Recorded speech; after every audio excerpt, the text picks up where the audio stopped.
So it has been, my gosh, probably 1 to 2 months since I made a YouTube video.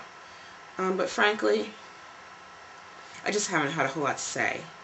And I'd always wondered about people who had YouTube accounts and who were really interesting and really engaging and just stopped doing videos.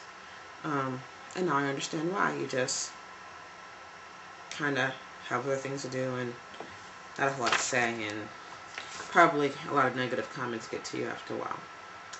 But I seriously digress. I took today, my birthday by the way, I am 40 years old today, to stop what I was doing and make a video, because I heard about this pregnancy pact. Now apparently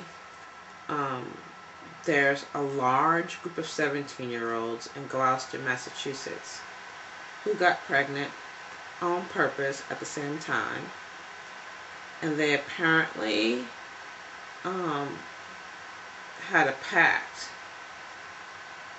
to raise all the little spawns together. Yes, I said spawns. 17-year-olds don't know what you're doing. You're going to have a whole bunch of spawns out there. And people are going to be going, what happened to the children of the day? They had child mothers who didn't know what the heck they were doing. Okay. So here's a little article. And for those of you who have been living under a rock, here's the story. This story is in U.S. News and World Report. And it's by an opinion writer, so it's going to have a bit of opinion in it. And she says, I was shocked and appalled to read the Time magazine piece published online Wednesday about a pregnancy pact at Gloucester High School in Massachusetts that led to 17 pregnancies over this past school year in girls aged 16 and younger. So I had it wrong. It was 17 girls, not 17-year-olds. These girls are younger than 17. Joy. This is 4 times the number of pregnancies that the 12,000 student school had last year, according to Time. Apparently, a number of girls made a pact to get pregnant in order to bring someone into the world who would love them unconditionally. The school also provides immense support for teenage parents, allowing them to bring their babies to a school daycare center. After administering more than 100 pregnancy tests to students this year, the story says, the school nurse in Gloucester was so desperate that she wanted to start handing out contraceptives without parental consent. Okie dokie. This is bad, y'all.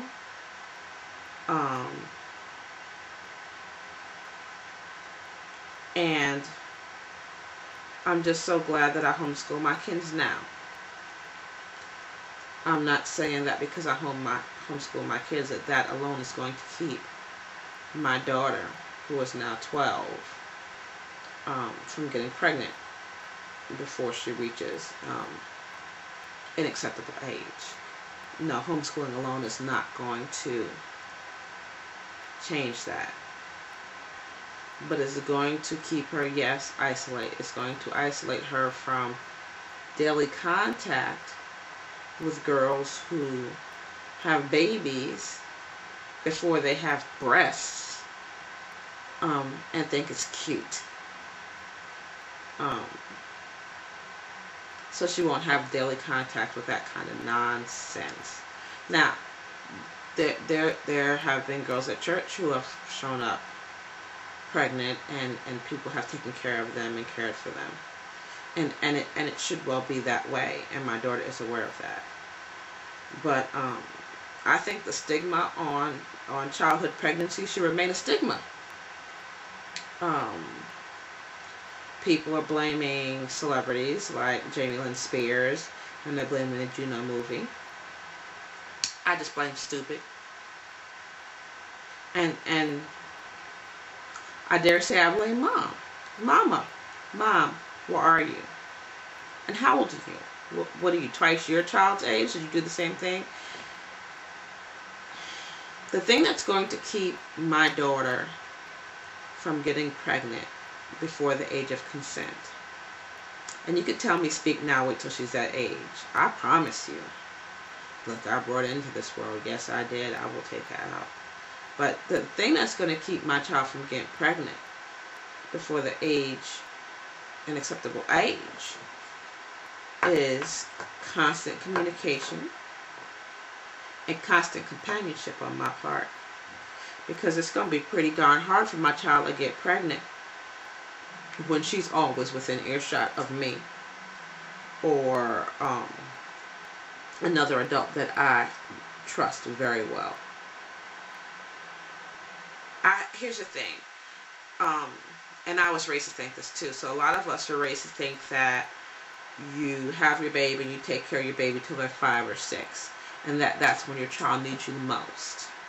And then you go ahead and send them off to school, and you know they can wipe their own butts, and they can say yes or no to food, and they can let you know if somebody touches them or does anything to them. For the most part, they still won't. But common belief is that you take care of your child until they're 5 and you send them out to the world, and then you let hired people take care of them.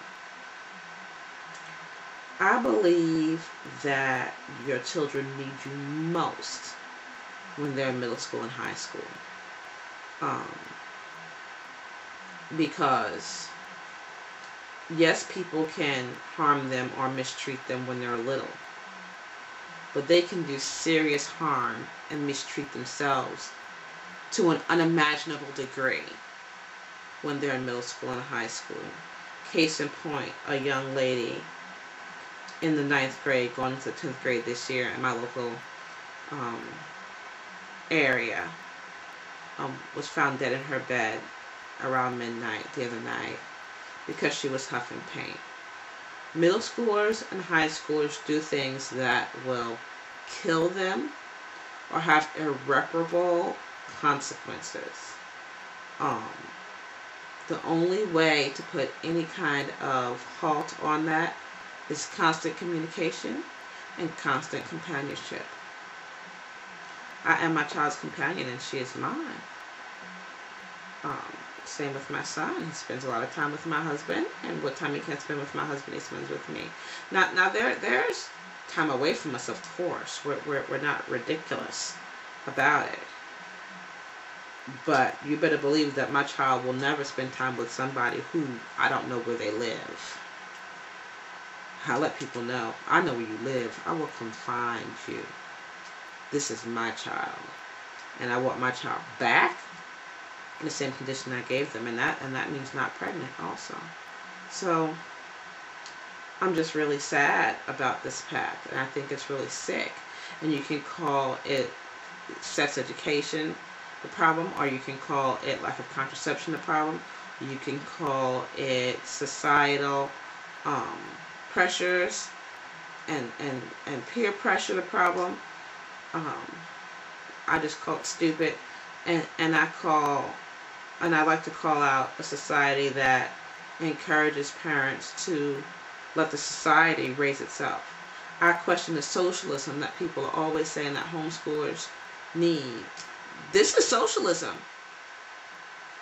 Socialism or socialization is essentially when a group of like-minded and like-age children get together and influence each other. I.e., one kid's parents are racist and one kid's parents are maybe gay, and you know the other kids are somewhere in the middle, and they get together and they bring those kids on the two extremes, you know, into a more mainstream understanding. And I guess there's some good in that, but do you see how these girls influence each other, right? Talk to me. I'm out.